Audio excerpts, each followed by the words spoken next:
rep your third favourite trail and ultramarathon podcast while keeping cool and breezy in a DCR technical trucker hat, pleasing Woodland Vista, and one size fits most. Out now for $59.99 plus postage and packaging with a discount for DCR aid station paid subscribers. You'll find the code in the newsletter available from the Dirt Church Radio website, www.dirtchurchradio.com.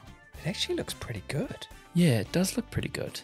It looks very good, actually. It does. I'm stoked with it. And they're flying out the door, and lots and lots of people. Limited supply.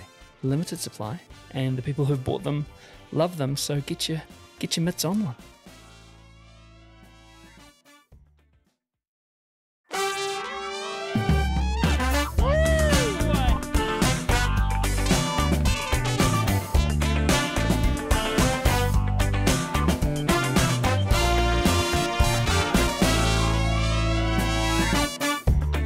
Kia nui, kia kurahi e te ti e te tā, tēnā koutou. He mihi nui ki ngā mana whenua o te rohi nei, tēnā koutou, tēnā koutou, tēnā koutou. E te rangatira, e Ngāti Mutunga, e te maunga o Taranaki, e tākuta, tēnā koe. Kia tātou kua hui hui mai nei, nau mai, haere mai, whakatau mai. Nō reira, tēnā koutou, tēnā tātou katoa. Well, my name is Matt Raymond, and welcome to episode number 300 of Dirt Church Radio. And I am Eugene Bingham. We have made it. We have, and we're back at the Small God... What's it called again? Small God's Tap Room. Sorry, I didn't want to get it wrong. In Mount Eden for this very special event, this co-production live show with Inia Raumati, aka Ultra Maori Doctor, in support of Kia Mau Kia Ora. Welcome, Inia. Kia ora, thank you for having me. Yeah, here we are.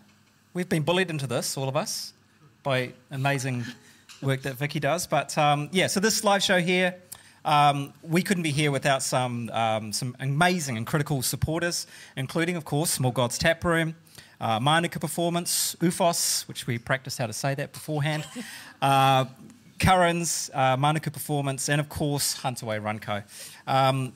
The live stream also is being run by Runners with Beards. Cheers to you guys. Thank you so much. Yeah.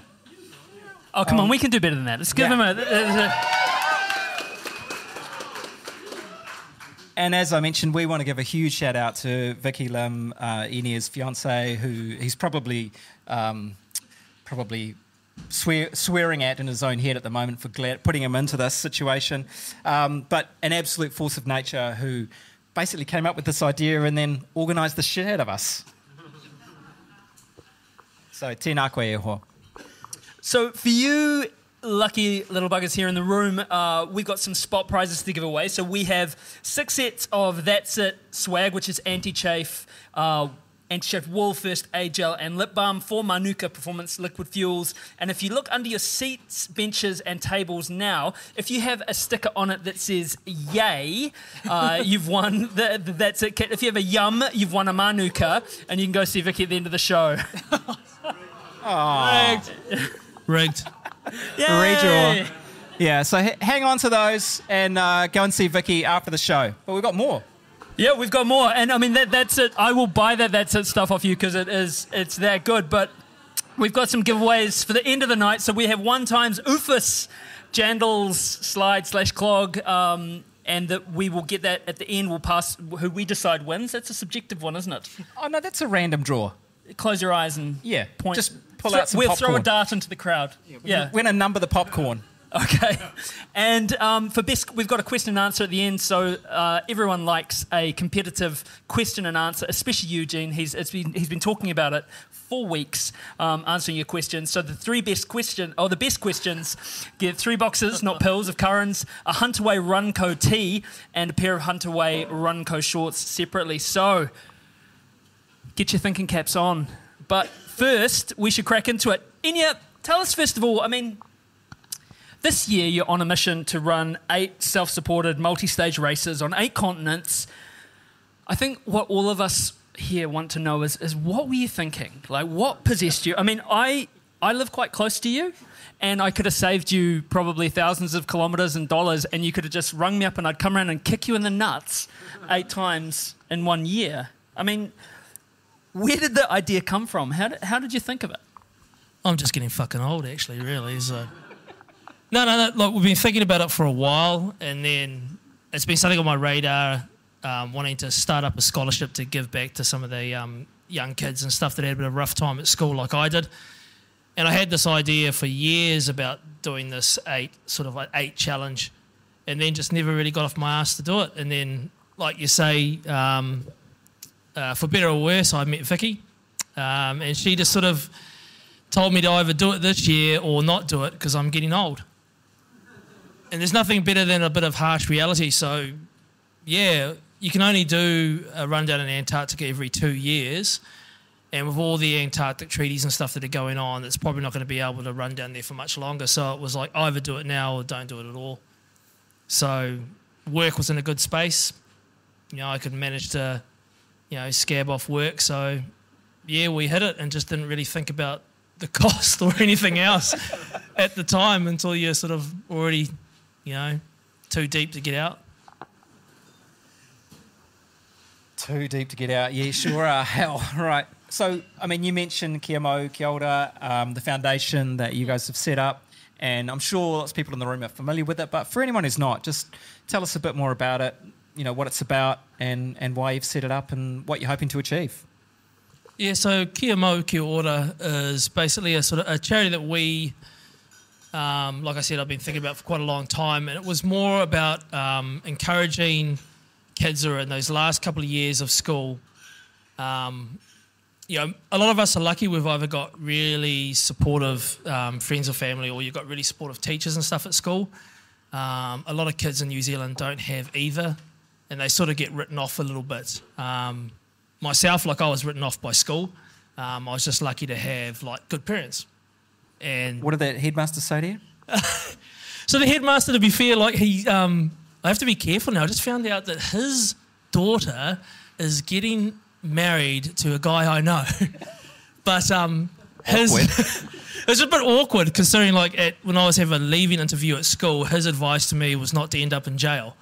So, I didn't really sort of take that too well at the time and went to university and wasted a bit of time, but I didn't really have much direction, and I guess it was only because my parents were supportive that I went off and did other things. So what we're trying to do with the scholarship is identify not those kids that are going to succeed anyhow, because they don't need our help, but we're looking for the ones that have potential but just don't have anyone there to encourage them or support them. So we're going to make them, or it's directional way. Yeah, so we're going to make them, or we're going to encourage them to do a stage race. So they have to train for it. They have to we'll support them for all that and all the encouragement to get on with it. And then we're going to leave them to it, and they can sink or swim. And I guess they'll learn a lot about themselves, like everybody that does a multi-stage race. For better or worse, it brings out your underlying sort of character. And I think it'll demonstrate to them that they can do a lot more than what people have told them they can do. I mean, you take your average sort of 17, 18-year-old kid and say, hey, we're going to make you run 250 Ks over 6 days. Oh, and by the way, you have to carry everything in your pack. Not many of them are going to say, oh, yeah, I can do that. But I reckon they can. And then once they've done that, we're going to help mentor them through to whatever career they want to do. So we've got people lining up to mentor these kids. If they want to go to medical school, man, we'll get you in. If they want to, go off and do a trade, we've got people lining up to, if you can prove that you can do something like that, there's people out there that will give you a job. Simple as that. So that's what we're aiming to do, and we're kicking off next year, and we've been raising money for it this year. I just want a bonus question. What are some of the challenge? I mean, it's a challenge, right? What are some of the things, and we wish you all the success, but standing in your way of getting kia mau, kia ora up? I think it's the Kiwi attitude a little bit. When we first sort of broached it at the start of the year, sort of started up the Give a Little page, there was the attitude in New Zealand of oh, bullshit, you're not going to do that. That sort of Kiwi thing that, people can't sort of achieve things. So people weren't really keen to get on board. There was also that sort of little bit of cynicism. Oh, Jesus, can't use big words. Cynicism? That's the one. about where sort of like money for the scholarship was going. So like we don't touch any of it. So everything that we do and all these races and stuff have been paid for by our mortgage broker. Thank you very much. But all the money and stuff and everything we've raised from Cloven and stuff that we've sold specifically for it goes to scholarship. And now that you've sort of got 6 races down, more people are getting interested. They're like, well, hey, you know, technically, you know, you're going to set a world record if you finish, touch wood, in 2 more races. And now we're getting people that are interested in, you know, sort of donating money and getting on board. So hopefully it'll just keep picking up speed now. Yeah, well, we hope that too. And look, moving from the challenge of setting up a foundation and trying to navigate, you know, optimism in New Zealand in 2024. Taking on the easy stuff. Taking on the easy stuff first. We'll go with systemic racism, but I'd like to talk about ultra running. So far, you've run 1,693 kilometres this year in races alone, but running's only part of it. Can you just talk us through the logistics a bit? Pulling it all together and getting to places is quite another. Tell us what that looks like. It really helps to have a younger fiancée, and she does most of it for me.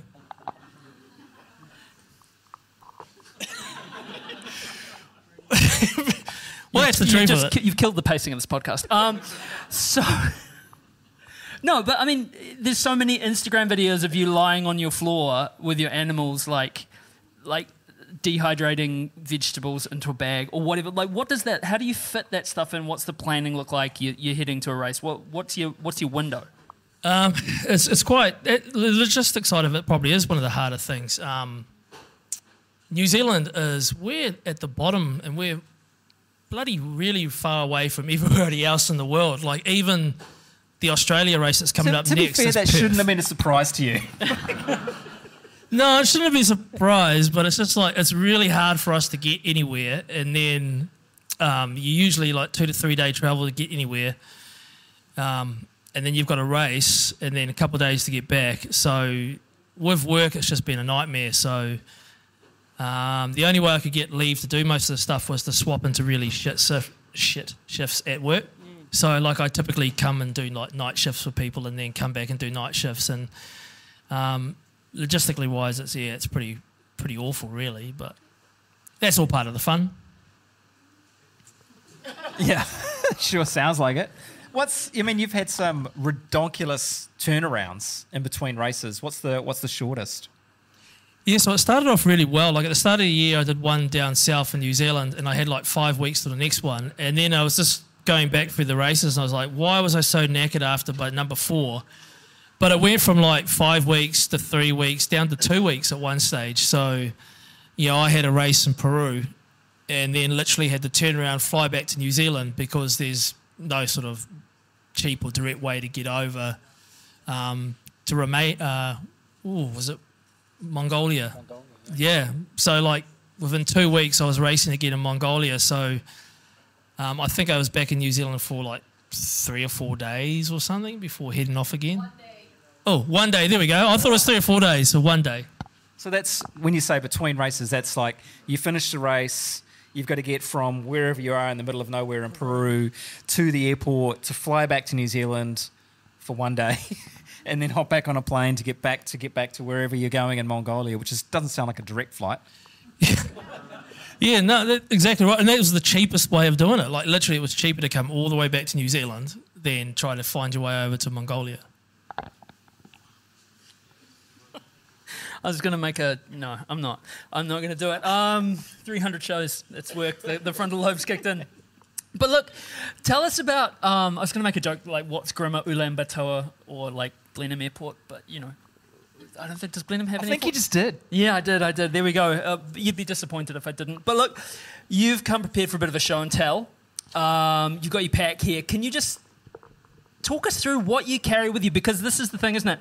They're self-supported stage races. It's not like you're having your gear muled or sherped between stages. Talk us through what you carry and any tips you might have for multi-day stage racing. And for those at home on the live stream, this bag smells exactly how you think it would. Crack into it. Yes, I suppose that's the biggest difference is when you look at it, 250 Ks for people that run ultras is probably not a humongous distance. I say that was sort of tongue-in-cheek, but people run that in a single race, you know. But the thing is, no one gives you anything. So besides from at the aid station checkpoints where they give you water, they don't give you anything at all. They will provide some sort of thing to sleep under sometimes. The race in Peru, they didn't even give us a tent. You had to carry your own hammock and string that up between some posts at the end of the day. So everything else you have to have on your back. So typically at the start of the race, I'd find my pack would weigh somewhere about 9 to 10 kilograms. And I went for a smaller pack, sort of 20 litres, because I found if I took a 30-litre pack, all I'd do was fill it with more food. Hang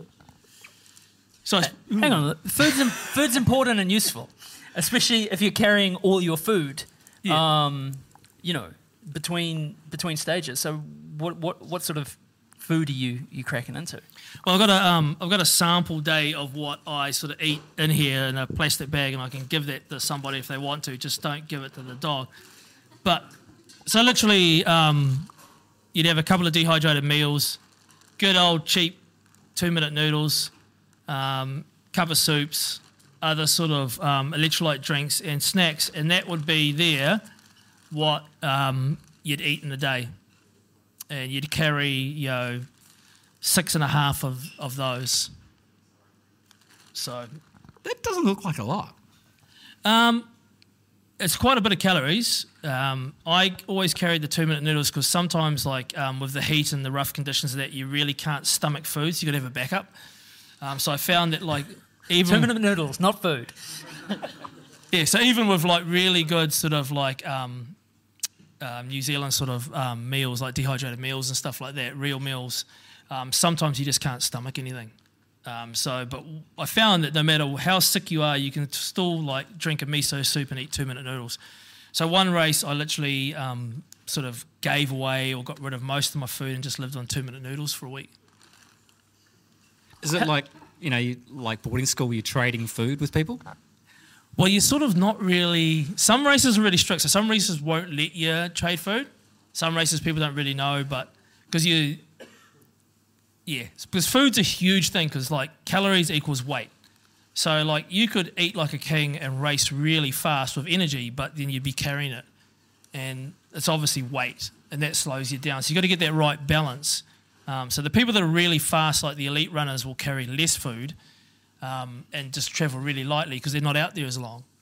But you're talking about the difference of some days of the top runners being out there for 4 or 5 hours in the sun, and the back of the pack has been out there for like 15 and stuff. So like if you're going to be out there that long, you need more electrolytes, you need more food. Does that mean, though, and this is a serious question, that if you are an elite runner and you're out there for 4 hours and you're sort of at camp hungry by yourself for longer? I guess I wouldn't know. I was never up with those fellas. I seem to recall there was a trophy brought home from somewhere, but we can carry that up. Oh, yeah, but if you... Is it in the bag? No, it's not in the bag. But the key with ultra running is, like, if you stay in the game long enough, sooner or later you'll win an age category, you know. Other people die off occasionally.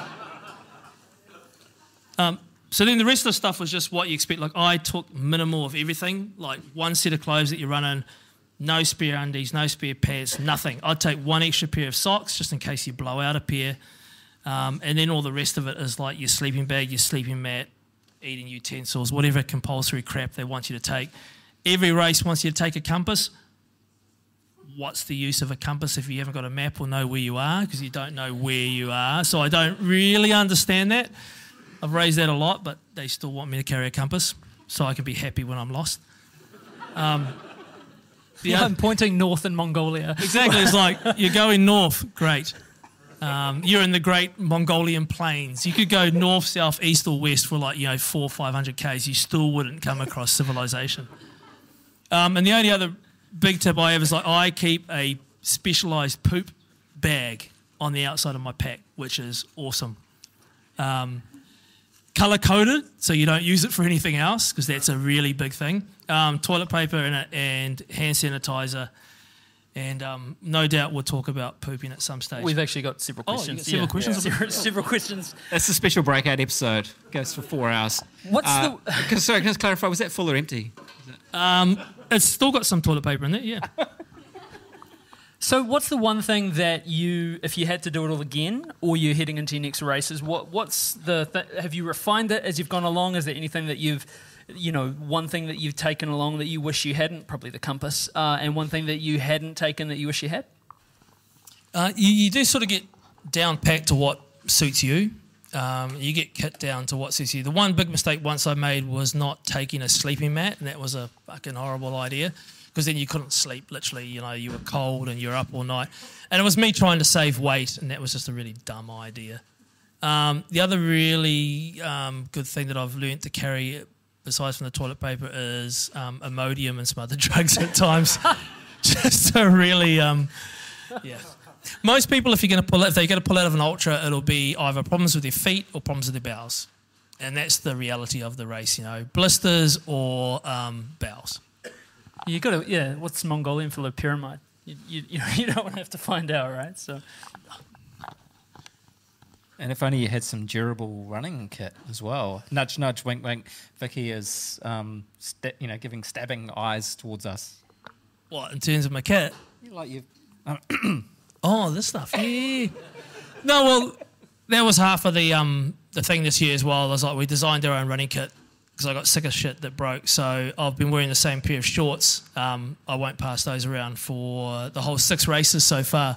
And they've held together, so that's just, that was a little project of mine in terms of designing stuff, and it worked out quite well, yeah.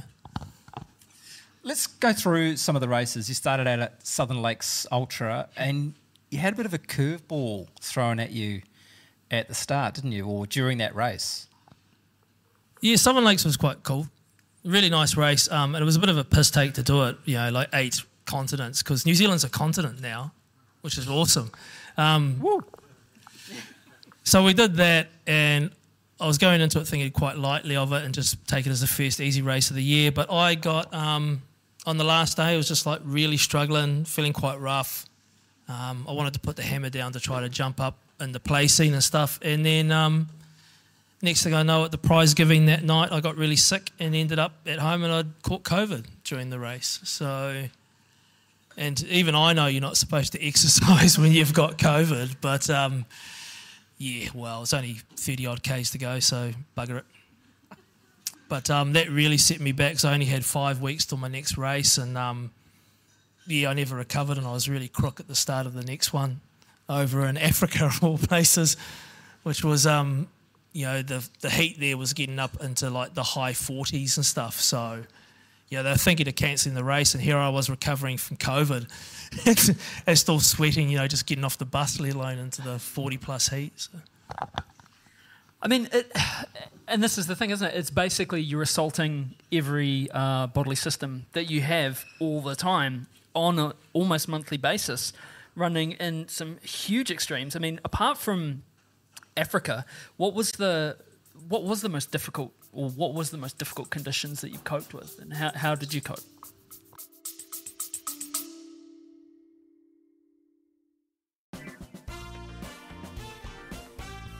Would you be a black T-shirt or the blue T-shirt for Squad Run, Matt? I think that you know that question before you've even asked it. Black and blue. So those are our mates at Squad Run. They've been coming on the show since a long, long time ago. You hear them regularly giving some incredible advice. You can avail yourself of that advice yourself if you sign up as a member of Squad Run and get some coaching from them. You can actually get yourself a 4-week special trial at the moment. If you check out the link on our website, which is www.dirtchurchradio.com, you'll find a special link for a 4-week special deal that the good folks at Squad Run have put together. Kerry and Ellie, they're also sponsoring Greatest Run Ever, so thanks, Squad Run. Thanks.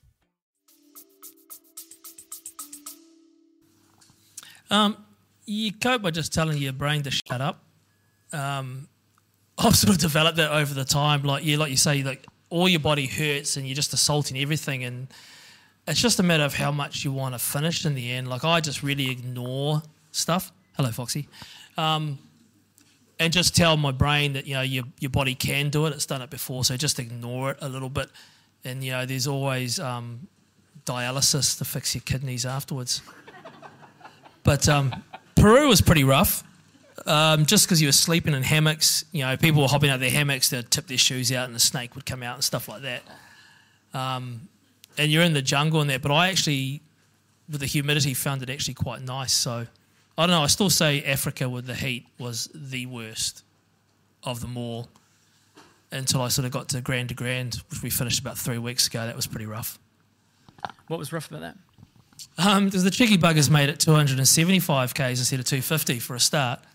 But I, in my immaculate sort of planning with races, I didn't really pay much attention that you're actually at, you fly in and you start the race at 1,600 metres and you're racing between 1,600 and 2,000 metres the whole race. So I never went early to acclimatise, so I had work. So I just flew in, and for the first couple of days I was like, why do I feel nauseous? Why am I not sleeping that well? And it's just like, oh yeah, you're an idiot. You mean to tell me that living on the foothills of the Riverhead forest, you know, it's you know... You said Riverhead. Look, you've started them up. Is that what they do? Yeah. Hey, at least it's better than what they did during the Between Two Beers podcast. Oh yeah, Doug, shame. What was did he do? I was in that studio the other week, and they're still talking about it. What'd your dog do? On like Aotearoa's most popular podcast, second to this one. What? Well, Second Doug, most. as most of the runners here know, he's a bit of a frequent flyer when he comes in, but he's quite sick. And unfortunately, the medications make him fart, and they're quite horrendous. So we're in Between Two Beers, brand new little, tiny little, like, you know, sound booth type thing, and he's under the desk, and he's just dropping these silent, but really awful. And the podcasters were sort of looking at each other and it's like, don't worry, it's the dog. You know, it's not me, it's not you, it's all good. Well, apparently at the end, I was told that Seamus said that 7 of the 8 were Doug. And they couldn't rank them either. But look, how is it? How is that? You know, the altitude going up to 1,600 metres above sea level when the highest point where we live is 171 metres above sea level. How rough is that? Well, I guess it's funny because I didn't really realise it on the first day, and I was just running, and I was actually running reasonably quickly, and I was thinking, oh, this is like not bad. I don't know what's going on. It might be a real slow race. You know, maybe there's heaps of old people in it. And then I just felt really, really rough, and I didn't know why, and I just put it down to too many races and fatigue. But no, it was all actually altitude. After 3 days, I started to feel a lot better. Because once you can sleep and you can eat, then you're good. You're golden. But for 3 days I was pretty rough. So, yeah. There's that video of you and they're like, yay, it's Inia from New Zealand. Do you want to say anything? And you're like, no. And you just walked past her and just kept going. Yeah, to be fair, I got a lot of shit for that, actually. But, yeah, I mean, who wants to interview at the end of a long stage? I mean, I'd come... because they staggered the long stage, and luckily enough I wasn't fast enough to be in the delayed start, but it just meant that for the whole day there was me and another runner were basically at the front, and we're running through the dark, and I got to the last 10 Ks and I completely bonked. For some reason I just couldn't eat, couldn't drink. And you know when you're at that stage where you know you're in trouble and you're just sort of staggering a bit sideways and you haven't got that far to go, but 10 Ks out of 80, and I was just like, oh, this is really hurting. And I just kept on pushing and walking and getting through to the finish and just really crossed the line in like another world. And this lady comes up and wants to hug me and stuff, and she is, the race test, the race director and stuff. And was going on about something we're live streaming, and it didn't click in my brain at the time. I didn't know what she was on about. And she's like, do you want to say something? I was like, nah. I just walked off. I was looking for the medical tent. I just wanted to sit down and just have something to drink. But I got like all these comments about the grumpy doctor or some shit on their podcast. So I felt really bad about it the next day because I wasn't meaning to be rude, but it's just when you're racing like that and you're on the edge, and if you've done stuff before and like, shit, I am on the edge this time, then, it was close between like collapse, finish sort of stuff, so... We were surprised, weren't we, Matt, when we saw that video, because at UTA, Ultra Trail Australia, when Inia came across the finish line, he was so friendly and chatty. He just hung around for ages, wanted to chit-chat with us. We were like, go away, leave us alone. Yeah, it's a theme. You're not fooling anyone. I mean, your bedside manner is wonderful, but... To be clear, he came flying across the finish line. We were like, mate... Where's he gone? He just disappeared on us, bailed. So, yeah, you've got form, buddy. Thank you. Look, you've mentioned that there are sleeping arrangements at these races. Sorry, that sounded worse than I intended. But what is it like? What is the setup at these races between the days? What are you hanging around, playing cards? What? Tell us a bit of what goes on in camp. Well, it's hard. It's a really mixed bag. Like, you can hit the jackpot with your tent mates, or you can really sort of draw the suffer card. How do you say this nicely? What do you look for in an ideal tent mate? Someone that doesn't snore and just shuts the fuck up at times. But yeah, like, some people are really like, I don't know, we all got different personalities. Some people like to race, you have a bit of a chat, and then you just be quiet because everybody's tired. And nobody likes that one person in the tent that's constantly talking, especially if they're moaning about how sore they are. Because face it, we're all sore. And if you're sore at 20 years younger than I am, I'm fucking sorer than you are. So I don't really want to hear about it constantly. And we've had some really great, I've made some great friends from all over the world, and we have an awesome time whenever we catch up and stuff. But some other people, I think, do some of this stuff maybe for the wrong reasons, or just want to tell everybody about their lives. I don't know. There's some people that just snore awfully. It's bad enough when you're a tent, but if you're in an open air thing when everyone's got hammocks, so you literally got these poles, right, and there's these hammocks that spread off the poles like a spoke and like one of those old-fashioned wagon wheels. If there's one person that snores really hot, the whole bloody place is awake. One guy got so angry, he went over and fucking kicked this guy's hammock with a minute. It was just shut the F up, and the rest of it was hilarious, but probably not what you want. So presumably you carry earplugs? No, I never have, because I know I snore, so... and that's right, you didn't specify which hammock got kicked, did you? No.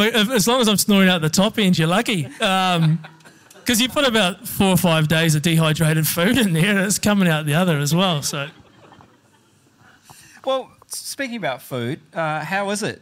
Not so much what you're carrying, but also, I'm thinking the Mongolian cheese board here. Oh, yeah. So I'm lactose intolerant, but I'm also sort of really conscious about local sort of traditions and stuff, and I try to be respectful to the local people as much as possible. And we're running through this rural area of Mongolia, and this little kid comes running up to me, and he's got this thing that looks like some, well, it basically was really hard cheese and a biscuit, quite sort of a bit bendy, lots of goat cheese apparently, and his dad had sent him over to feed me. And you're allowed to take stuff like that in the race because it's part of the tradition and stuff. And it's just I had that moment in my head. It's shit, what do I do? And it's just you had no choice, so you ate it. And then it just got really interesting for the next 10 to 20 Ks, but that's okay.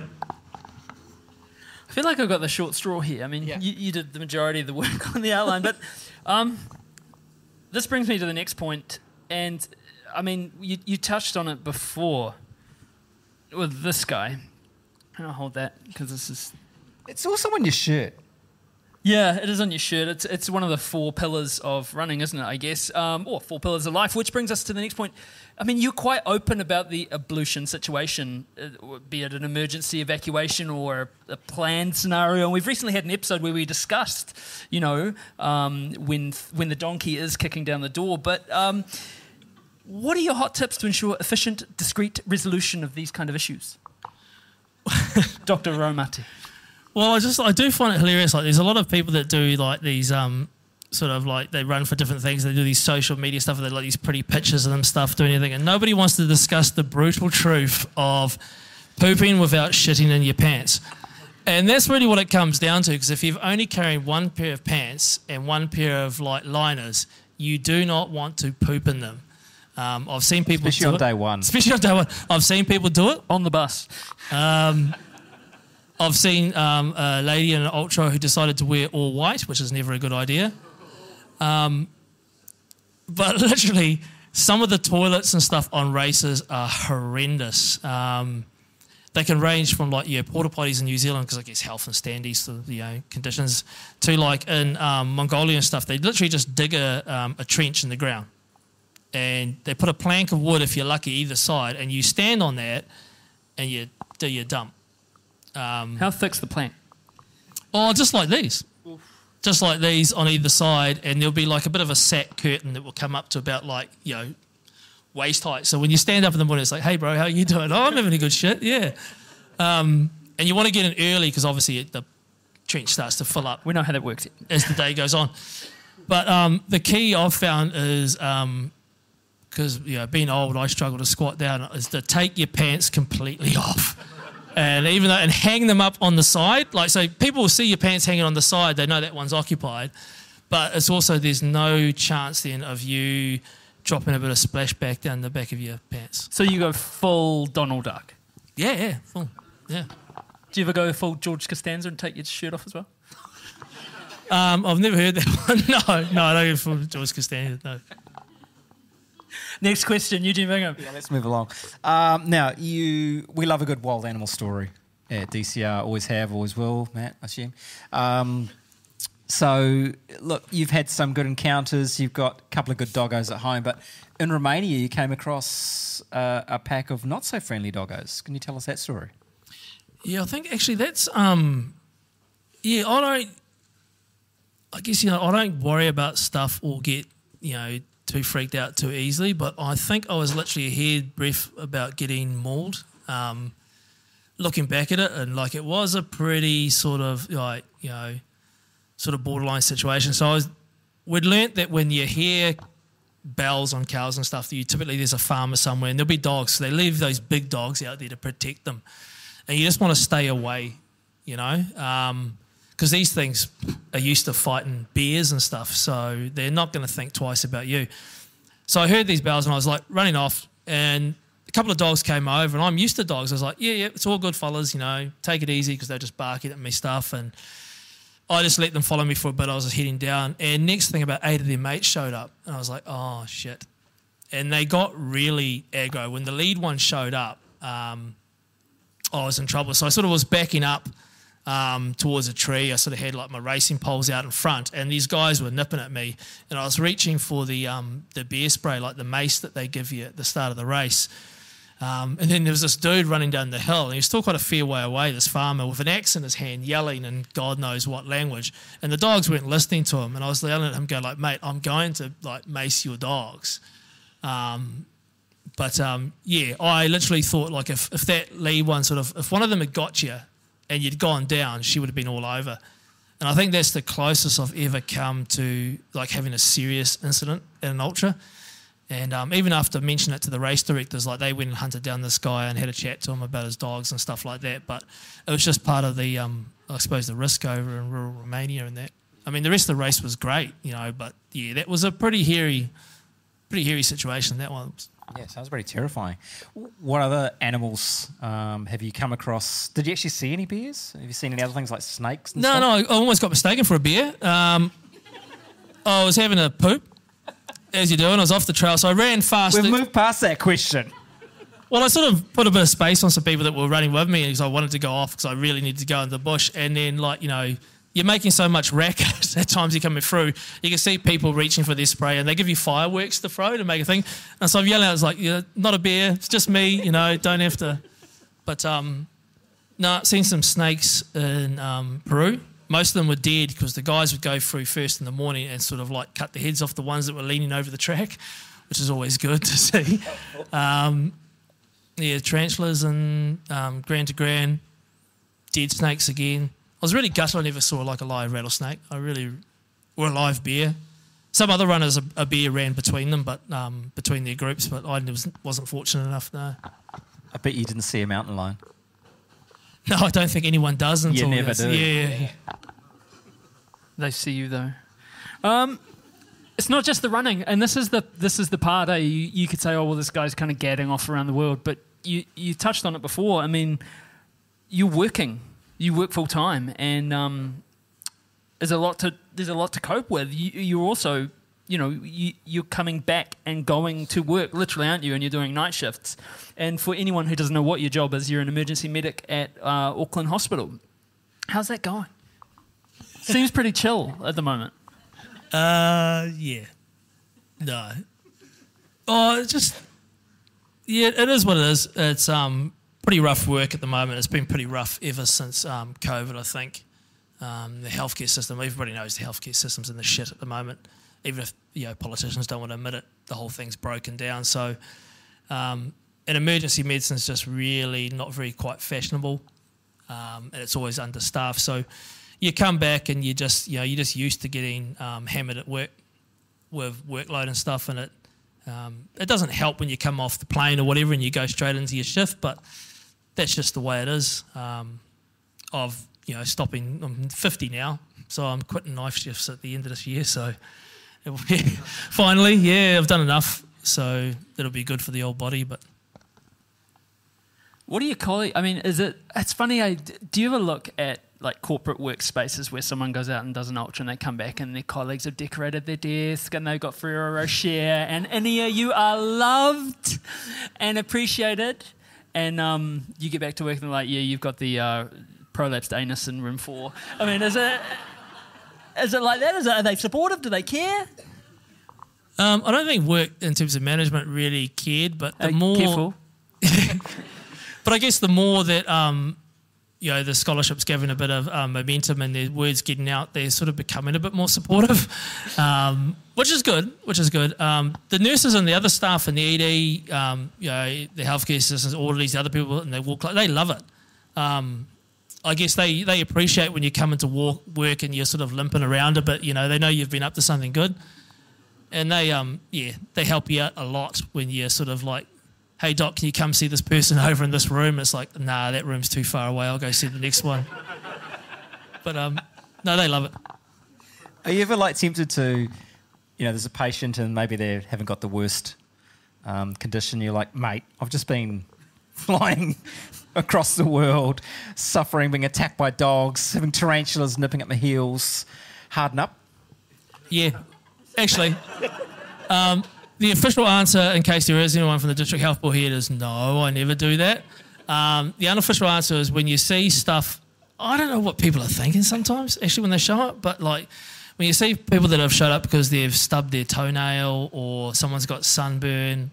You pull your shoe off, there are no toenails. Yeah, we have had people show up with blisters.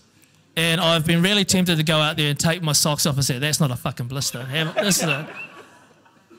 but no, it's just different things for different people, I guess, but it does get quite funny. For them. Inia, look, thank you so much for being with us tonight. Thank you for, all the amazing content that we're seeing as we follow your journey.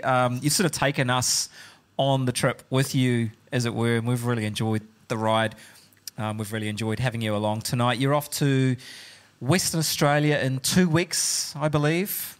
Wow, 2 weeks, it seems ages. Heaps of training to fit in. In case people don't know, how can they support Kia mau, kia ora? Where do they, contribute? What can they do? The simplest thing is there's like a Give a Little page is what we have, and all the money from that, I don't see any of it, I don't touch it. It all just goes straight to the scholarship. And that's the way we've been keeping it all the way through. And then, at some stage, with all those people that I sort of run across all the time, when we get these kids going through and stuff, we will be looking for people for mentoring and stuff like that as well, Not all kids want to go through and, be doctors. I mean, shit, I wouldn't after what I've been through. And there's a lot of people out there just need some direction and some support. And the ultra running community and runners in general are really good for that, we've found. So, we'll be hunting people down. Yeah. And we've had the link for the Give a Little page in the show notes for the whole year. So you can find it there if anyone needs to do it. I'm sure, I think you can just Google it and you come across it. So do it if you haven't been there, please. And thanks to everyone for coming along tonight, because all proceeds from tonight and the live stream as well are going direct to the foundation. So thanks to you all as well. So, ladies and gentlemen, put your hands together. Please, a big, round, warm round, my brain's broken, of applause for Inia Raumati and Vicky. Kia mau, kia ora. Thank you.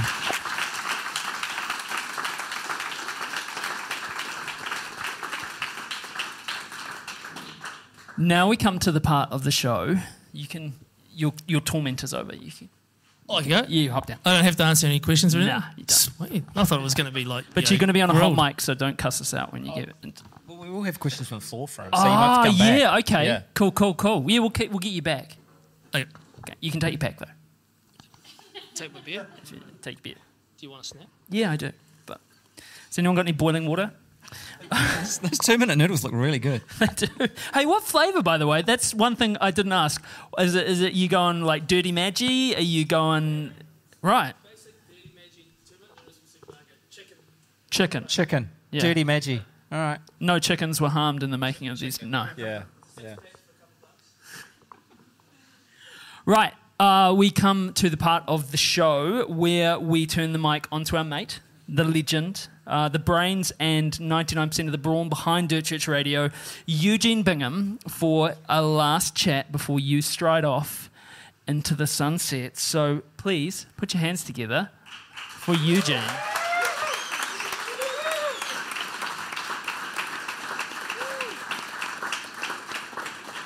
$300 shows. Oh, Vox, hi, buddy.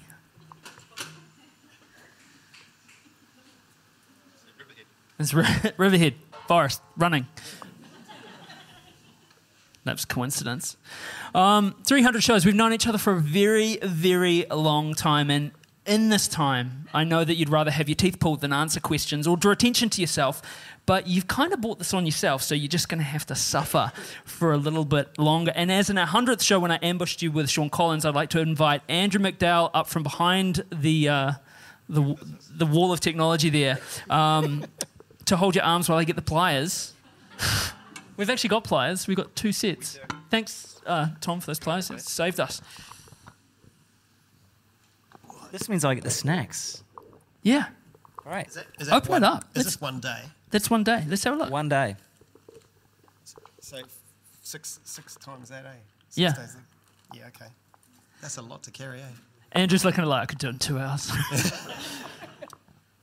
And he could. But look, Eugene, I mean, you wrote so movingly in the newsletter this week about how, you know, your last piece of the DCR newsletter, the difficulty of picking a favourite show, that it would be like picking one of your favourite pair of shoes or a favourite child or co-host. He didn't reciprocate there. I went to put my head and he moved away. But anyway, and on that, like, so Eugene Bingham, what has been your greatest show ever? Yeah, well, like I said, I can't choose. That's why I'm asking you. All right. Well, I mean, there obviously are some favourites that stand out, and I'm not going to say them. No. Well, just by virtue of the fact that we had pursued him for so long, talking to Greg Hamilton was pretty cool. For those of you who don't know, we had been emailing him back and forth, well, mostly just back, not so much forth. Does everyone know who Greg Hamilton is? Barclays marathon finisher. And he'd, you know, well, I think it was actually you emailed us when he was doing Barclays the first time, going, hey, there's a Kiwi! Yeah. And then we hunted down an email and we got in touch with him. We didn't hear back from him, and then we finally did. And he didn't want to come on the show, kept on saying he had nothing to say. Yeah, but he'd say like, oh yeah, it's just this and this and this, but I haven't got anything to say. Yeah. But it's just all these things that sound really interesting. Yeah. 4 years. 4 years.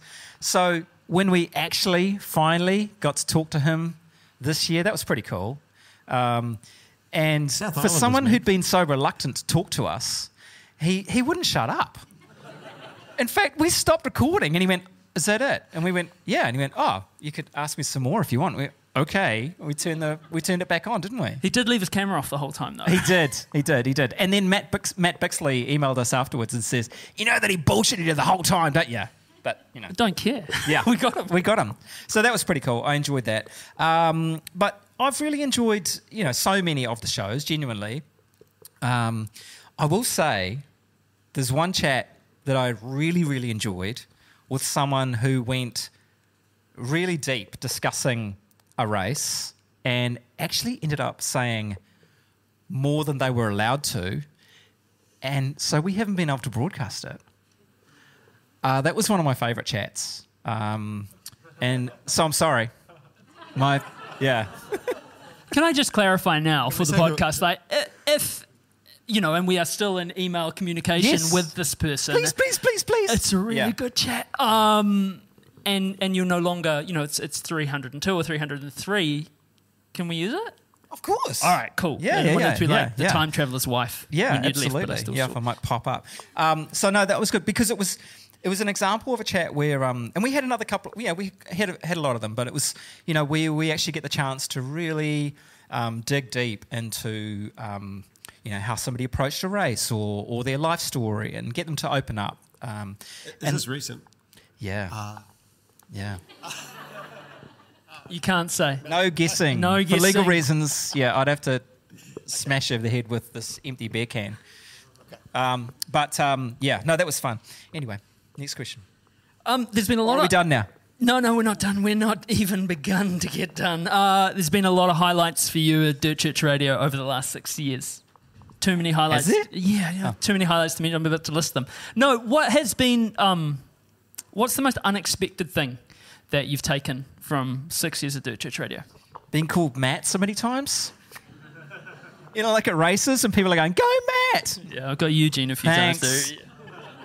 There was a thing at the start where people could not tell us. I mean, our voices do sound quite similar, but people couldn't literally... I don't know which of you was which. Yeah. Do you still? Just the beard, If you shave the beard off a bit. No, that was an unexpected highlight. I guess, and I've mentioned this as well, is that, and previously, and something I've written for tomorrow, that when we started, we expected a couple of our mates to listen. We expected our wives to listen. Neither of them have. Not pointing them out there, but anyway. But that was about it. And, within not very long, we discovered that there were lots of people who were listening, and about half of them were overseas. So that was a nice little unexpected discovery that through this medium of podcasting, we were able to connect not just ourselves, but each other, and that's the beautiful thing, is that it's a community, and it's not ever just been about us two muntering on. It's been about the community of Dirt Church, and that's why it's so wonderful that you're carrying on, because you are so dedicated to the service of that community. So, yeah. Oh, thanks, man. Andrew, do you have any follow-up questions? Yeah, so my job here is to lightly roast Eugene a little bit because I need to get my numbers right, which is why I'm getting this out. So bear with me a second. So Eugene,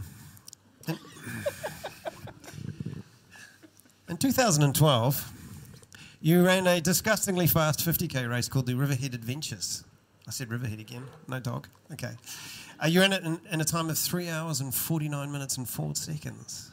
Which is disgusting, of course. And I never run that fast, by the way. I thought It's the only race I ever won.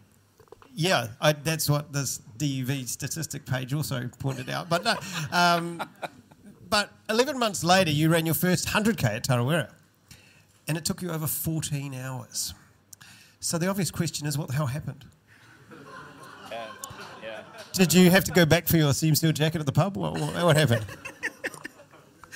Oh, that hurts. Yeah, that hurts. I'm here for. Yeah, thanks. Well, a couple of things. One, I'm not sure if anyone remembers that run. It was Gary Rickton organised it, and it was on gravel. The whole thing was on the gravel roads of Riverhead. It wasn't on trail. I wasn't a trail runner at that point. The Tarawera 100k was my first kind of trail race. And half of that's gravel, mate. Well, okay. So the bit on the eastern Okataina, I actually went down the bank. Like I was terrible at running on trail, and so I ran. The kind of trail gave way on me, and I slid down on my back all the way down. I thought I was going to the abyss, but okay, sounds, so there was that. So that's 10 minutes. That was 10 minutes. But then also because of that, probably I thought, oh, this is going to be a piece of cake. I'll be done. What was it? 3. I'll be done in 7 hours. I'll be done in 7 hours. You should have been done in 7 hours 40. Yeah. I figured I would, and I'd run. But I'd run fast on the road. So I was like, this is going to be a piece of cake. I'll be in quick. So I didn't think about lighting. I didn't think about lighting. And so that year was the fire course. It was out and back. And I got to the turnaround and I was like, oh, shit, looking at my watch, like, knowing how fast I was going on the trail. And the only headlight I had was one of the, when you're at Kathmandu, sorry, further faster. I didn't know you then. and there's like those cheap headlights on the little torch headlamps. We've all had them at one point. Yeah, and they're only good for like, I don't know, between power poles on the street. That's all they're good for. Well, that was my headlamp, and it went dark, and I just ground to a halt, really. And then too, because I was out there for so long, coming into Okataina, which at that stage was the finish, I actually went blind. You and Courtney DeWalter. Yeah. And it's not like I'd been out there for 36 hours or whatever. No, 60 hours, whatever. It was only 14, but I lost, 21 minutes. Lost my sight. Yeah. Was it hysterical blindness or what was it? Yeah, I think so. I think it was just terror. Okay, I believe every word. That's fine. Yep. Well, there was a TV program about it, so. That was a tough year. It was. Yeah. And speaking of tough years and sort of changing the timbre slightly, I mean, you've been really open this year with us, and you know the impact that you've had an injury all year, and until recently you hadn't run a step for months. Now that you're returning to running, you know, albeit slowly and not at, you know, you just don't, you know. How has it or has it changed your relationship with the sport? Oh, definitely. You know, and I'd say, yeah, returning to running is probably stretching it, but I ran 13 kilometres last week, like for the entire week, you know, and that included walking. So, yeah, it's changed because I've been a runner my whole life, and running was how I had, you know, got stress relief, how I, you know, coped with stress, how I, you know, went out and thought about nothing or thought about some problem that I was trying to solve. And without that, it's been really hard. And it's been weird because this thing that's causing me stress or that's causing me a problem and is making me wound up, the way that I would usually deal with that is to go for a run. And I haven't been able to. So it's been horrible, actually.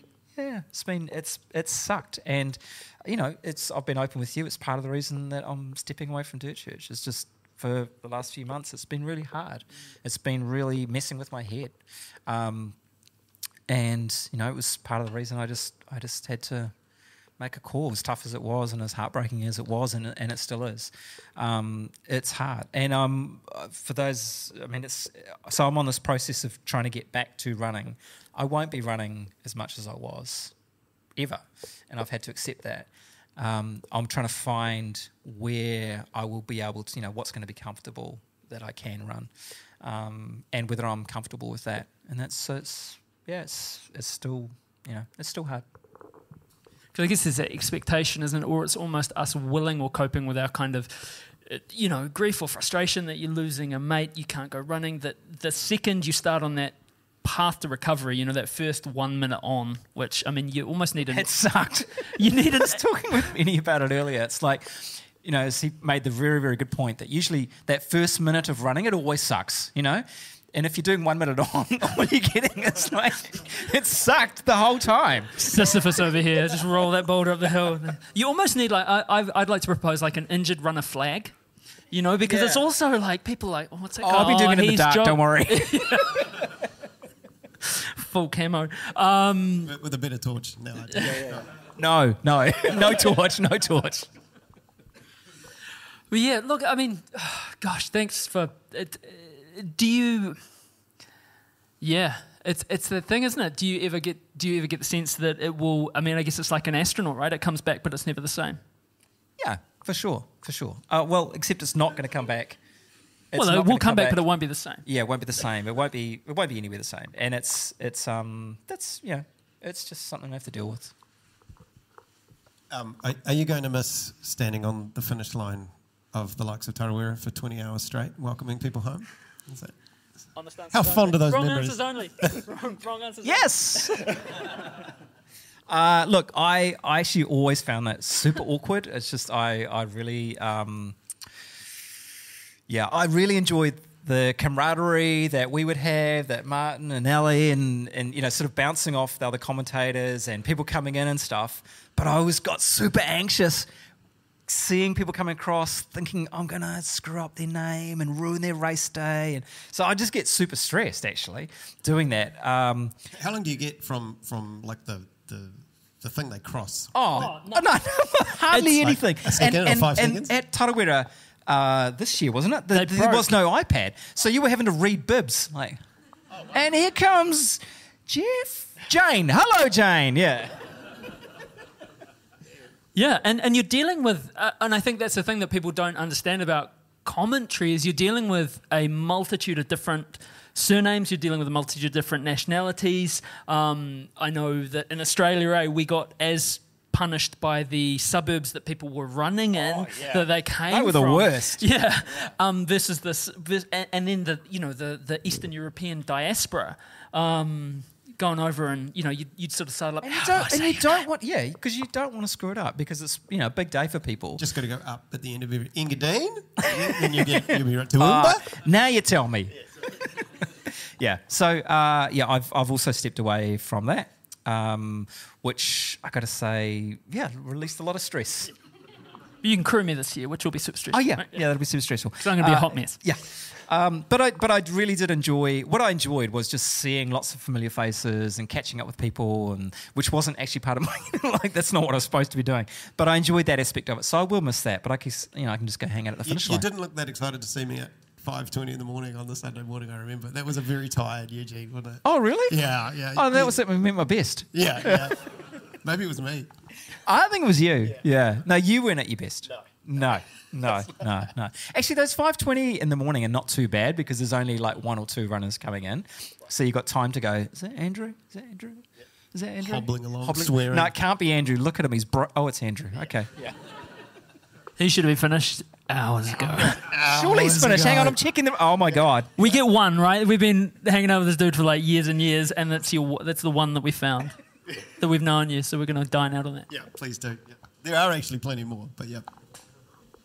Your volley, sir. Oh, I've just got one more. That was a nice tough one for you. If you had to choose the GOAT, gun to your head, Killian or Courtney?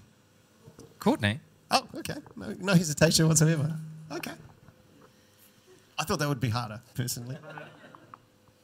You asked. Okay. Well, good to know.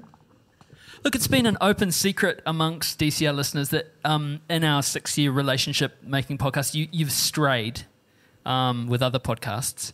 And I won't mention the C word in this space. But in all seriousness, I mean, I'm a fan of your work, a real fan. Can you not to scoop you or drop anything? Can you tell us you're going to continue to make podcasts for your job? What do you got coming up in the next while, and what is exciting you in the podcast space? Because that's one thing that's sort of tied us together from the jump, is we love this medium. Yeah. Next one out the gate is a podcast where Witi Ihimaira, the writer, aged 80, has this year gone off to learn te reo Māori, and which I think is pretty remarkable. And we've been following him throughout the year. And we've got a podcast coming out early next year where we've followed his journey, which has been amazing to be part of that. And it's going to be sound mixed by someone else. Yeah. Thanks, mate. Yeah, what else? I was in that Between Two Beers studio where the fragrance of Doug remained the other day. We're talking to them about a podcast called Long Story Short, where we take weird and wonderful stories, usually ones that we've kind of got some tangential connection to, and just tell the story of that story. So not just, crimes, but also weird sort of history stories because we're quite old. This is with my co-podcaster, Adam Dudding, who we work together on the commune with. So we're working on that. Yeah. Which should be quite fun. And a few other things that we're cooking up a couple, aren't we? So I have to put up with you for a fair bit longer, I'd say. Yeah, but these ones we pay you money for. Yeah, that's true. It's quite difficult. We don't indentured servitude. And we generally don't ring up crying, which we have done. Yeah. No, it's usually you ringing us crying. You go, what have you given me? Yeah. The commune was recorded during COVID, so they just had blankets over themselves while they were doing all the We'd have fought in like the Duvet. children's bedroom and stuff, and there were kids screaming in the background. Yeah, it wasn't ideal. Yeah, we were supposed to be going into Andrew's plush studio to record the voiceover, but COVID got in the way, so... It's all right, we'll fix it in post, mate. Yeah, It's fine. Duvet thought it was. Yeah. Look, in my own special way, or annoyingly special way, does anyone out in the crowd have any questions that they have for Eugene? This is your last, or a statement, probably a question. Go up at the end. Does anyone have anything that they'd like to ask Eugene? This is your last chance. Could be anything journalistic. Have a microphone on a beer bottle. Yeah, No? Nobody? Okay, no, thanks. and there's prizes in it, you savages. So who wants some swag? So get thinking. Anyone? Maybe wives? No. Yeah. Oh, Conrad. Yeah. What do you love the most about working with Matt? Oh. Have we got another 4 hours? Yeah. Oh, sorry, Is the SD card still full, going? mate. Yeah. So, Yeah, we, as Matt said, we had a before Dirt Church Radio, we had a shared love of podcasts, we had a shared love of trail running, and we just kind of figured, let's make a trail running podcast together. And we really had no idea where that would take us. And where it's, most pleasingly taken me is developing this amazing friendship with this guy who's smart, clever, funny, dedicated, and is really committed, as I mentioned, to the community of trail running. So I think his passion for the sport. Where have you gone, Conrad? There you are. And is infectious, and I've just been truly honoured to be part of this crazy 300 friggin' episode journey with him. You missed out deeply chaotic as well. So come and have a seat. I just stood on your noodles. That's okay. Does I'm anyone so have a sorry. question for the good dog? One more. It could be for both of you guys if you'd like. Of all of the finish lines you've ever been on, what have been the most memorable? And that could be in any kind of way you interpret that question. Yep. Can I ruin it and say it's a start line? Oh, yeah. So the best sort of, and it's my favourite piece of Dirt Church Radio audio ever, was when we went out to Lake Okataina at, we had to get up before we were 1:30 in the morning or something ridiculous. We had to be up. We're both very comfortable with each other and very chatty. I don't think we spoke for the first 2 hours. We're in the car together and sort of barely acknowledge each other. And we went down into the car park at Lake Okataina, and all these runners came down, and there's all these headlights, there's this anticipation, and then the ropu do the haka, and they go off, and it's amazing energy. And then it was just boom, just nothing going on, complete stillness, complete kind of, well, it was still dark, so it was as black as pitch, it was dark. And we went and stood by the Lake Okataina, and it was when I say stood by the lake, probably from here to the edge of this pallet away, and recorded this audio. And one of the things that Eugene's always on at me about is don't monologue, or don't, we have to kind of tell That us. sounds so grumpy. No, it's warranted grumpiness because see the chaotic bit. But we stood there at the side of this lake, and we just had this amazing experience, and it was really inspiring. It was moving and all that sort of thing, and I just was like, I'm here with my best mate, and I'm on the side of Lake Okataina. No one else in the world is here right now at this point, and I get to do this, and it was just such a profoundly kind of, it was one of the best experiences that I've ever had, and it was just such a fleeting thing. I was also, everyone was reeling because I had shushed Paul Charteris that same start line. So we were standing there. It was the countdown to the starting of that race. As Matt said, it was very, it was, the mist on the lake and the darkness, and it was beautiful. And the kai karakia said the karakia, and then he paused, and Paul Charteris went to speak. He grabbed the mic and went to speak, and I just bashed his hand out of the way because I could see the kaihotu of the haka was about to roar into it, and you did not want Paul Charteris talking at the top of it. And he sort of went startled a bit. And then afterwards, all the Ironman stuff were running out to me going, "Oh my God, you shushed Paul Charteris?" yeah, it needs must. What's my favourite one? It's still got to be the what do you call it? Oh, the glitter cannon to the face. The glitter gun into the face at Kosciuszko. Has everyone heard that story? Is it? You guys heard that story? Okay, right. Yeah. So Kosciuszko, you're looking down the hill at is it Perisher, Threadbow, and they're running down the hill, and there's bollards. It was Sunday afternoon. Yeah, Sunday it was afternoon. We'd been up. It was hot. It was cold. It was thunderstorming. We're just punished at this point. And the race took far longer than anyone would have thought that it had, much like this story. But there's this woman turns up and she's got like a roll. It's about that long. And it's like a rainbow thing. And I thought, oh, cool. It's either, is that a rolled up magazine or is that a rolled up pride flag or is it something? And it's really, really cool. It turns out you've all seen those gender reveal videos where the guy like shoots himself in the balls with one of those glitter cannons. It was one of those. And she turns up and she goes, oh, was it Debbie? Was her name Deborah? My best friend Deborah. Let's go with Deborah. My best friend Deborah, she's been running, and this is how will we pick the story up? 33 hours deep or something. And she says to us two, who had absolutely no authority, is it okay if I just go and celebrate? You could just go over there by the gantry, by the finish line gantry and welcome in my friend. And we were like, yeah, sure, no worries, help yourself. Without really thinking about it. And then she kind of like tucked in behind the gantry, hiding. And we'd kind of lost track of her. We'd lost interest by this point. Yeah, you can see it, sure. But you can see the runners. Like you can see Debbie for a kilometre as she's coming down the hill. Yeah, staggering along. She crosses the finish line, and our mate jumps out, bang, like in her face, point blank. Like point blank range. Not a piece of glitter hit the ground. No, it all went into her face. She would have been getting glitter out of her nostrils, probably still now.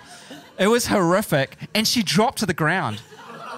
We thought we were going to be done for like homicide, Aiding like and abetting party murder. to a crime because she died, and we were like, oh shit.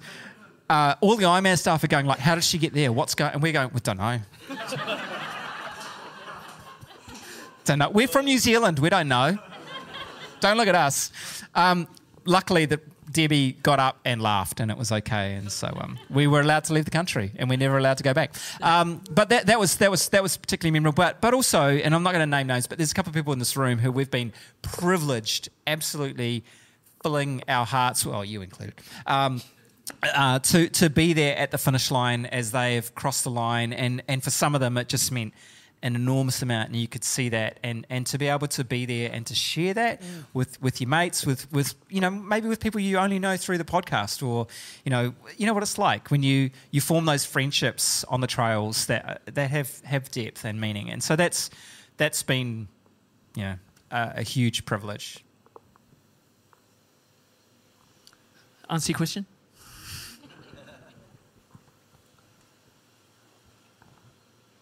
Yeah, just ngā mihi nui, Eugene. Pretty amazing. 300 episodes is no joke, and from all of us, man, you'll be missed. I feel like you're the method to the madness. I'm sure it's going to continue, but we look forward to the next version of DCR. But yeah, thanks, Eugene. 300 is amazing. Cheers. Yeah, what up?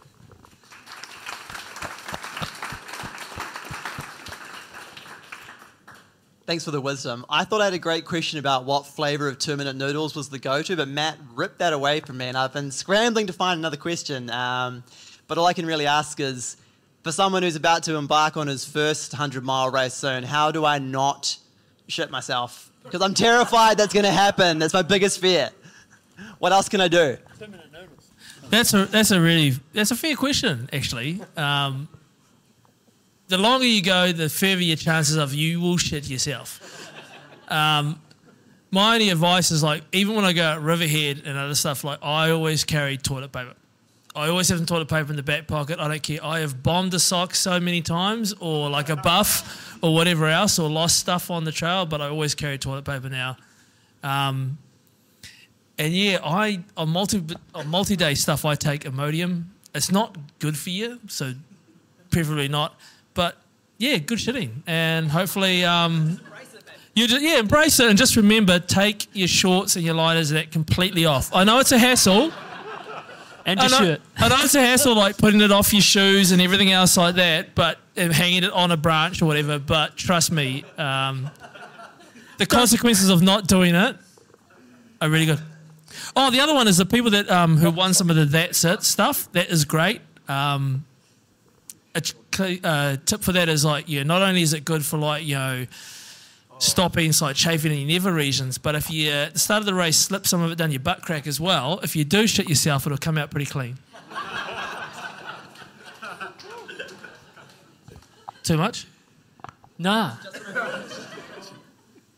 Hi, I just wanted to ask how you picked your 8 different ultras you're doing, because it sounds like you picked some pretty mad, weird ones to do that are hard to get to and things. Yeah, I didn't really want to do some of them. To be fair, I sort of this logistics is a huge part of this sort of thing, and like last year I did a lot of training and pre-training, and I picked some races, and I'd gone for the easier ones, and then there was one in Texas cancelled on us, and it was like, oh shit, so we had to go to the Grand that is quite notorious for being pretty tough. I mean, they have a third generally people drop out during the race.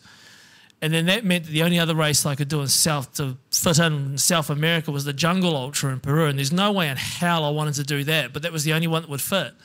So yeah, it didn't work out how you want. It was just a matter of fitting it in, and that's why sometimes there was like 5 weeks gap between some races, and then other times there was 2 weeks. It was just the only way to make it all work.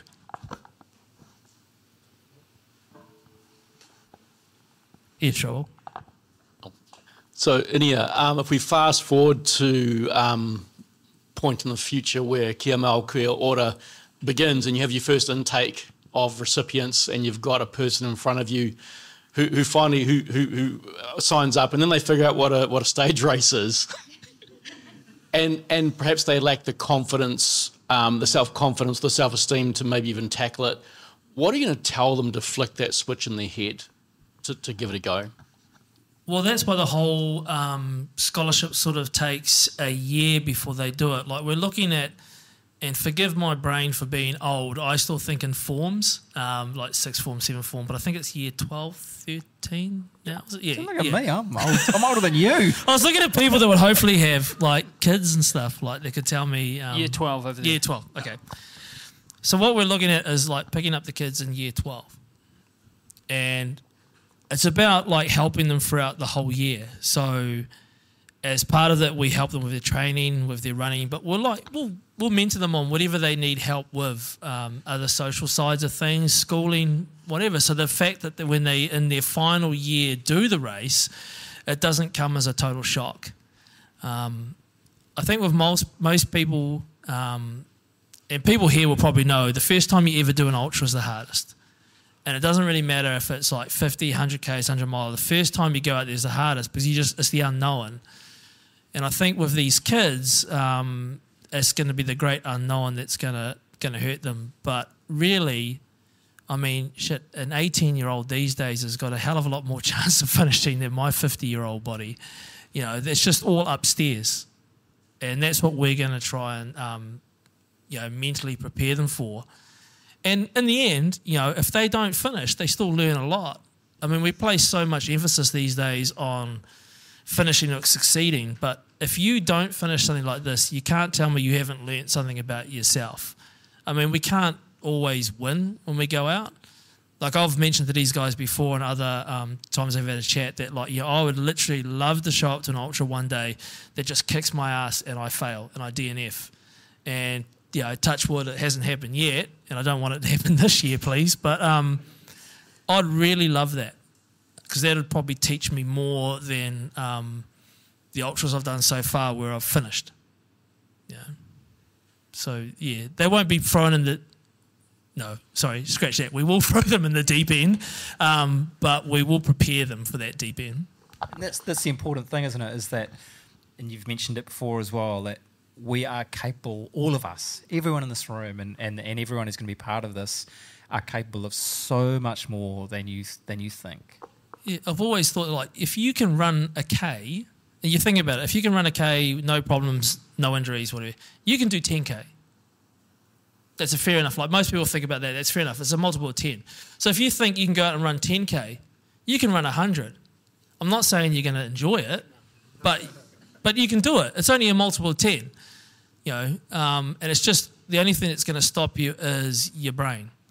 I mean, I've seen people in these multi-stage races who are like in their 60s, and, you know, they just come across the finish line, and there'll be guys, you know, I've seen ex-soldiers from countries, you know, who would line up or cocky at the start, and they'll pull out because something's in them snapped. And then like some 65-year-old Japanese guy who carries his own foldable chair in the race. And that's a true story. We'll finish. This guy carried his own foldable chair with him just in case he wanted to have a break. So, I mean, it's all up in your head. You know, at the end of the day, it's in your head. How'd you stay motivated, or what was going through your head to motivate you during the races? It's quite a good question, actually. Like, running for some cause motivates you a lot, and being a stubborn prick helps as well. But I was talking earlier with Eugene about this, and I found like the last race really hard, and I had to stop and think about it for a bit, and just actually stop and think, hey, stop being such a grumpy prick, because you're in like a really scenic part of the world that most people don't get to see, who don't get the opportunity to race in. And it was just the fatigue, I think, of like doing so many races. Like your body was just really getting tired.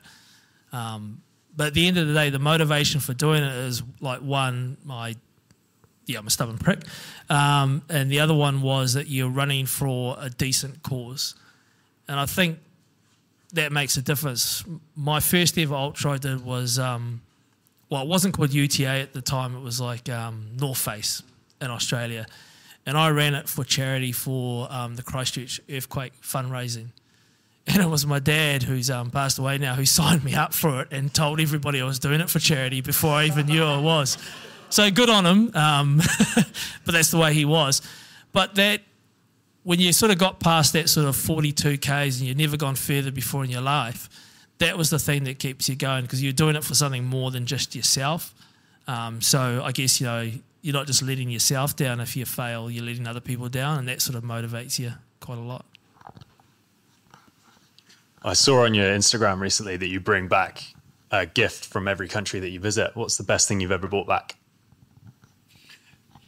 I've had some crazy clothes from South America. I brought back some South American dog coats for the dogs. And I thought that was the best thing, actually. Even though I've had some awesome gifts from people, I've recently taken up like making things as a hobby, because it's always good to make something with your hands. So I've started making knives and tools and things like that, and done a few courses. And a guy gave me a wicked gift at the end of Grand to Grand. But still bringing back the dog coats for the dogs, I think, was the best thing. There's a picture of them on my phone, actually. They look great. Hey, Inia, was there like a catalyst moment in getting into the like multi-stage sphere? Like ultras are notoriously hard as they are. Like, what's the appeal of carrying all your kit on your back and making it 1,000 times harder? Like, was there like a, oh shit, I'm doing this? Or was it a gradual build up into like a cumulative mileage and supporting yourself along that? No, I think it was one of those life moments where it's like, I don't know, I guess like a lot of young doctors, when I was younger, I was having a real horrible time. I spent a lot of time training. I thought I was going to come out and make a difference, and was sort of getting abused by work a little bit, and working sort of dangerous hours and stuff I shouldn't do in a rural hospital. And I sort of had like a mini breakdown, and life was crap, you know, the usual stuff. And it's just like, you know, what can I do to take my mind off this? And I started Googling shit in the middle of the night. And I came across Marathon des Sables at first. And they were talking about the toughest race in the world. And I was like, well, you know, if you're going to go, you know, bugger yourself, do something that's really, you know, to bugger you. but I'd obviously missed the sort of intake for that. And then I sort of came across the Racing the Planet to do the same format. And I was like, yeah, why the hell not? What's the worst that could happen? You know, and that was the sort of thing that made me sign up. So I don't know if that's the best advice to people, like when you're going through like, a really bad time to sign up for a multi-stage ultra, but you know, when you're thinking like, okay, you could have this, there's all these things about rhabdo and like kidney shutdown and stuff, and I was like, who cares? I'll just sign up anyhow. So I did it in the middle of the night once, actually, on a night shift as an anaesthetic registrar. So, do you reckon I should suggest that to people in my day job? You're feeling worse? Well, you think you're feeling bad now? Yeah, you think you're going to get a hit and some really weird, trippy shit out of drugs. Why don't you just go and run an ultra? You'd be fine. All right. One more. Cool. Sorry. With night shifts, do you think caffeine-fueled night shifts is the perfect prep for ultra training for a long run the next day? Yeah, I run on caffeine and hate, and in my general life, and in ultras as well. Like literally, the nurses will send me up for a cup of coffee sometimes. They're like, Inia, go have a cup of coffee. And you're like, why? It's just like, because you really shouldn't have told that person to, okay, right. So it does build, yeah. I guess the thing is, the trick, you're at the start of your night shift journey. The trick is to surviving night shifts, don't fucking do them. They're not good for you. Yeah, if you can, don't do them. But if you do them fueled on caffeine and hate. I have a question for Eugene. Two questions, actually. The first one is, do you have a favourite child? And secondly, do you have a favourite child of Matt's? Laundering the question. Yeah, no, and no. But can I also ask, what are we now going to do on Sunday evenings now that you're not going to be talking to Matt for half the night? We still are. We're just not doing the podcast. Okay. I was going to say probably breathing a sigh of relief, relaxing. Oh, sorry. Apparently the answer is flowers and movies. So, thanks, Andrew. Thanks, Andrew. Dinner. Thanks, Andrew. But can I just quickly say, as your wife, how proud I am of you and how proud our entire whānau has been of what you've achieved with Dirt Church Radio. And I know this has been a really hard decision for you, and it's been a really hard journey for you through this injury. And I know that Matt has been so supportive and by your side. And Matt, I'm really glad that you've decided to carry on Dirt Church Radio too. So, I might even listen to an episode. You've been on one and you still didn't listen to it. So I don't know. Who are we kidding? Same with Thank Rebecca. You. Look, thank you. Yeah.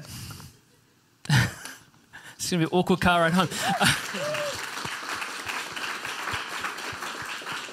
And you hope you're not going to get the follow-up question around Point Chev, which is going to be, so who is your favourite child?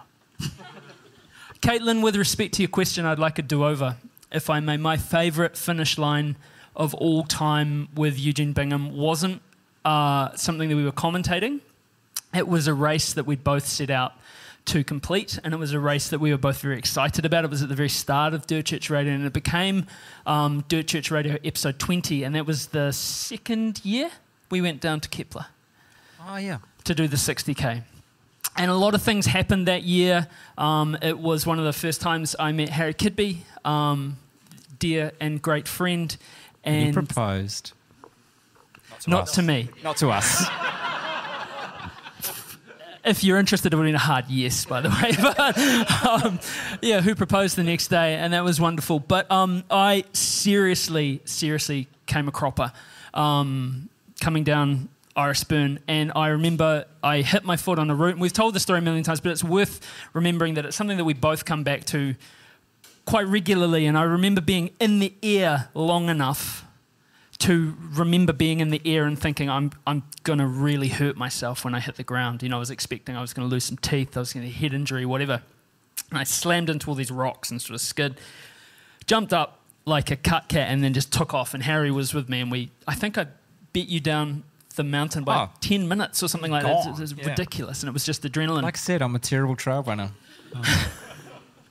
And then we ended up sort of, Eugene stuck by me for another 10K, and I got my card pulled at, was it Rainbow? It wasn't, at Motodo. No, not Motodo.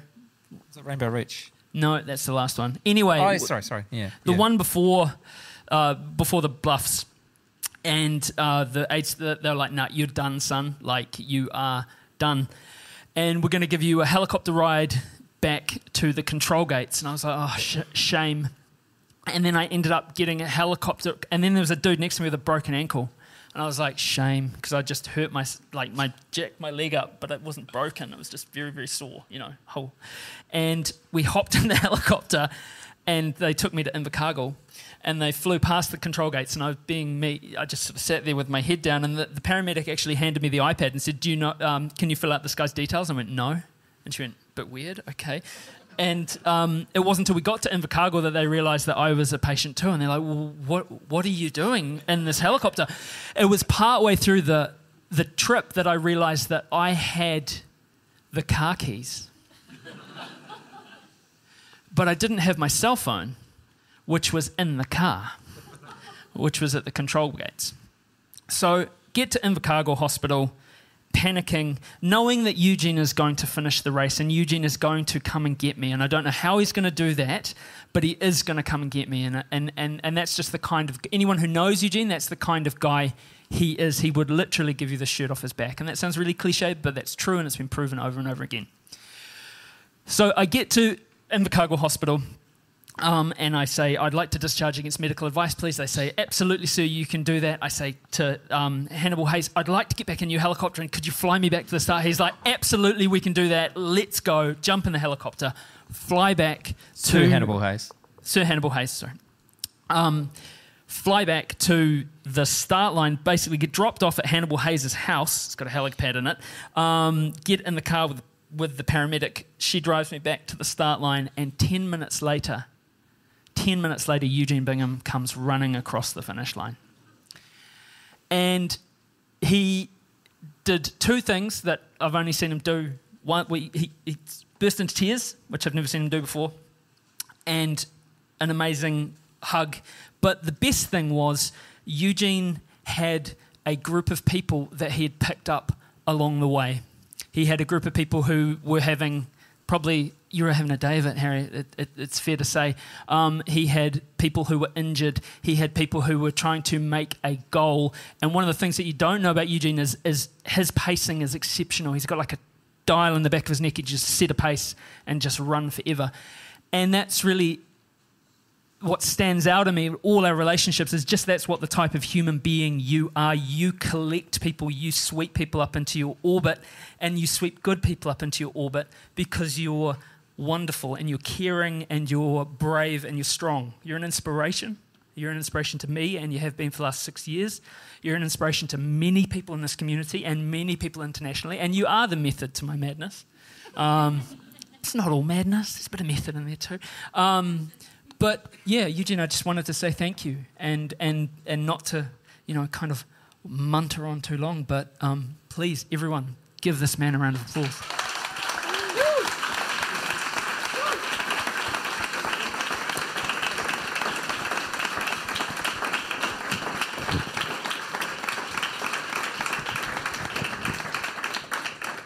I was just relieved you had the car keys. So. No, thank you. And that photo is on the Greatest Phone Ever page if anyone wants to look at it at the on the website. Yeah. So, yeah. Anyway. Hey, thank you so much. Thank you, everyone, for coming along. Thank you, Inia. That was amazing. Kōrero, really appreciate it. I'm sure everyone here has appreciated it. We do have to do a random draw of who's going to win. We'll do that offline. Hey, this is great podcasting. Yeah, true. It's an audio medium. Yeah. If there's nothing we haven't learned over 300 episodes, it's how to do things off mic. That it makes for excellent... Pick the knots. Knots! There we go. Congratulations. That's for the UFOS. There we go. Yeah. There we go. Thank you so much for coming along, everyone, and I look forward to being in the 600th show audience.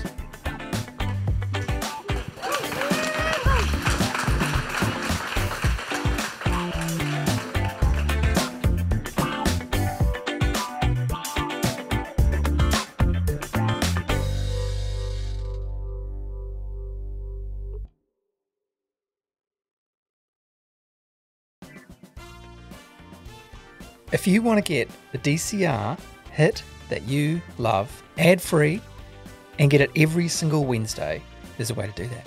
Sign up to become a member of the DCR Aid Station crew, $8 a month or $80 a year.